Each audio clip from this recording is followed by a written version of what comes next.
किसान भाइयों नमस्कार। किसान भाइयों, मैं प्रोफेसर देशदीपक सिंह, विभागाध्यक्ष पशु विकृत विज्ञान विभाग, पशु चिकित्सा एवं पशुपालन महाविद्यालय, पंडित दीनदयाल उपाध्याय पशु चिकित्सा विज्ञान विश्वविद्यालय एवं गो अनुसंधान संस्थान मथुरा, मैं आप सभी का अभिनंदन करता हूं। किसान भाइयों, आज हम गोवंशी पशुओं में होने वाले खुरपका मुहपका, जो एक अत्यंत घातक बीमारी है, उसके कारक, कैसे फैलती है, किन किन पशुओं में होती है, क्या क्या इसके लक्षण होते हैं और कैसे इसका निदान किया जाए और बचाव के क्या क्या उपाय हैं, उसके बारे में चर्चा करेंगे। किसान भाइयों, खुरपका मुहपका एक अत्यंत संक्रामक विषाणुजनित बीमारी होती है, जो हमारे गोवंशी पशुओं के साथ साथ गाय, भैंस, भेड़, बकरी, इसके साथ में सूअर, इन सबों में बहुत बहुलता से पाई जाती है और गोवंशी पशु इसमें बहुत ज़्यादा प्रभावित होता है। जो पशु संक्रमित होता है उसके बुखार आता है, मुंह में छाले पड़ते हैं, खुर में छाले पड़ते हैं, थन में छाले पड़ते हैं और ये छाले टूट जाते हैं, जिससे पशु की उत्पादकता और साथ में उसका स्वास्थ्य पे अत्यधिक बुरा प्रभाव पड़ता है।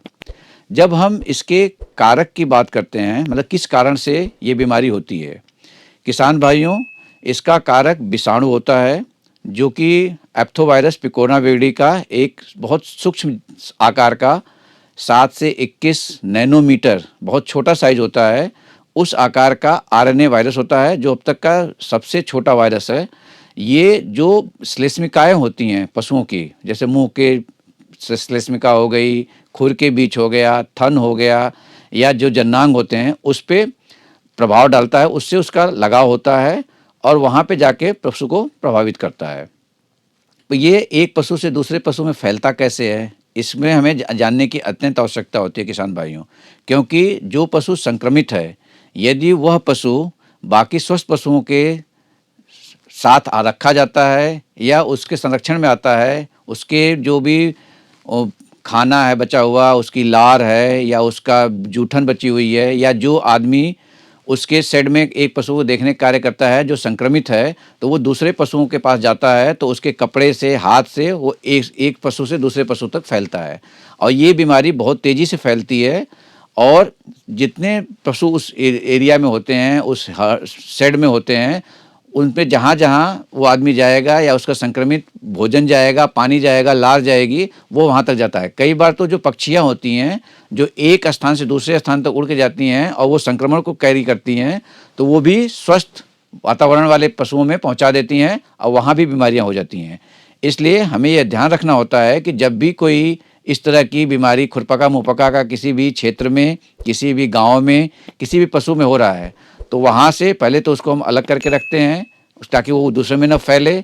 जो लोग कार्य करते हैं उनको भी हम सावधानी रखने के लिए कहते हैं कि सावधानी रखें ताकि बाकी पशुओं में न फैलने पाए।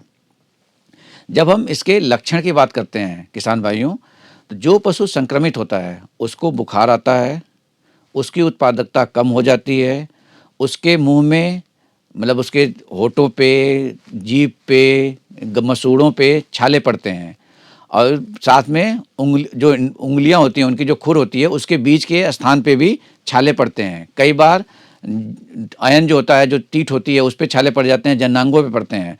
और चूंकि पशु जब खाना खाता है तो ये छाले टूट जाते हैं। जब छाले टूटते हैं तो उससे घाव बन जाता है, जिस घाव के कारण पशु कुछ खाने में असमर्थ होता है, यहाँ तक कि वो अपनी लार भी नहीं ले पाता है। इसलिए जो उसकी लार होती है वो देखिए लटकती रहती है, जिसे हम रोपी सलाइवा भी कहते हैं कई बार। और चूंकि पशु खाना नहीं खाता है तो कमज़ोर हो जाता है, कमज़ोर होने के कारण उसकी उत्पादकता कम हो जाती है। इसलिए उन पशुओं को हमें विशेष ध्यान देने की ज़रूरत होती है। और खुर में जब घाव होते हैं तो खुर, चूँकि पशु ज़मीन पे रहता है, साथ में कई बार उसमें मड होती है या पक्का या कच्चा जो भी उसका फ्लोर होता है, उस पे पैर पड़ने के कारण या मिट्टी उसमें घुसने के कारण वो भी फफोले टूट जाते हैं। तो वो टूटने के बाद पशु के उस दर्द होता है, कई सारे विभिन्न प्रकार के जीवाणु उसमें आ जाते हैं, जिससे कि वहाँ पे पशु में कई बार सड़न, कई बार उसमें मवाद बनती है, जिससे पशु लंगड़ा के चलना शुरू कर देता है। कई बार अगर हमने ध्यान नहीं दिया तो पशु की खुर गिर भी जाते हैं। तो इसलिए हमें ये ध्यान रखना होता है क्या पशु लक्षण दिखा रहा है, उसके हिसाब से हमें पशु का ध्यान रखना चाहिए। जब हम उसके निदान की बात करते हैं कि कैसे जाने कि पशु को खुरपका मुंहपका हुआ है, तो पहले तो जो वहाँ का इतिहास है कि वो किसी पशु को हुआ तो नहीं है खुरपका मुंहपका, उसका हमें ध्यान रखना चाहिए। साथ ही साथ जो लक्षण दिखा रहा है पशु, उन लक्षणों को ध्यान रखना चाहिए। जो पशु प्रभावित हैं उनसे हमें सैंपल कलेक्ट करने होते हैं, खास करके जैसे उनके जिह्वा या मसूड़े पे या मुंह में जहाँ भी छाले पड़े हैं, तो छाले का या तो हम द्रव इकट्ठा करते हैं या तो उसका जो टिश्यू प्रभावित होता है उसको इकट्ठा करते हैं, और इसको हम लैब में भेज के उसका हम कन्फर्मेशन करते हैं कि विषाणु है या जो एंटीबॉडी है उसमें है, उसके हिसाब से हम उसको कन्फर्म करते हैं।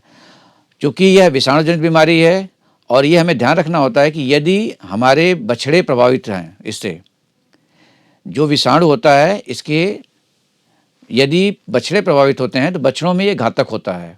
बछड़ों के लिए जब प्रभाव होता है तो उनके मॉर्टेलिटी बहुत ज़्यादा होती है, मीन्स उनके जो हृदय होता है हार्ट को प्रभावित करता है, जिससे कि पशु का जो बछड़ा होता है वो मर जाता है। तो इसलिए हमें समय से निदान कराते हुए पशु को बचाने की कोशिश करनी चाहिए। बचाव के लिए सबसे ज़रूरी चीज़ होती है वहाँ पे कि आजकल भारत सरकार द्वारा खुरपका मुंहपका टीकाकरण अभियान चलाया जा रहा है, जिसके तहत हमारे सभी जितने छोटे बड़े पशु हैं उनका टीकाकरण करवाया जाता है। टीके में अधोत्वचा मतलब त्वचा के नीचे 5 से 10 मिलीलीटर हम वैक्सीन या जो टीका होता है उसको डालते हैं। टीकाकरण मानसून आने से मतलब बरसात आने से पहले और ठंड आने से पहले 2 बार कराया जाता है। तो जब भी जो पशु चिकित्सा अधिकारी है अगर आपके पास आते हैं और टीकाकरण करवाया जाता है तो आप टीकाकरण अवश्य करवाएं, क्योंकि जब हम टीका लगवाते हैं पशु को तो टीका लगने के 14 से 21 दिन बाद उसमें रोग प्रतिरोधी क्षमता विकसित होती है। जब रोग प्रतिरोधी क्षमता विकसित होगी तो जब भी उस पर संक्रमण आएगा तो हमारा पशु सुरक्षित रहेगा। तो इसलिए जब भी पशु चिकित्सालय की टीम जाती है आपके पास तो अपने पशुओं का खुरपका मुंहपका का टीकाकरण अवश्य कराएं। जो पशु संक्रमित हैं उनमें जो घाव बन जाते हैं उस घाव को हमें एंटीबायोटिक सोल्यूशन जैसे KMNO4 हो गया, जैसे लाल दवा भी कहते हैं, या पाविडीन आयोडीन हो गया, उससे साफ कराते हैं। साथ में अगर कोई सेकेंडरी जीवाणु का इन्फेक्शन होता है तो उसके लिए इलाज किया जाता है। चूँकि यह विषाणु जनित बीमारी है इसलिए इसका ऐसे सीधा इलाज कोई नहीं होता है, सिर्फ टीकाकरण और जो संक्रमित पशु हैं उससे दूर रख के ही हम बाकी पशुओं को सुरक्षित कर सकते हैं। तो किसान भाइयों, जब भी कहीं भी आपको लगता है कि खुरपका मुंहपका का ऐसा कोई प्रकोप है तो उसके लिए जो संक्रमित पशु हैं उसके लिए अलग रखें, बाकी स्वस्थ पशुओं से दूर रखें, ये सावधानी बरतें। वहाँ से बाकी चीज़ों को जो स्वस्थ पशु हैं उसमें न ले जाएं। जो स्वस्थ पशु हैं उनका टीकाकरण करवाएं और साफ सफाई रखें और अपने पशुओं को सुरक्षित रखें। धन्यवाद।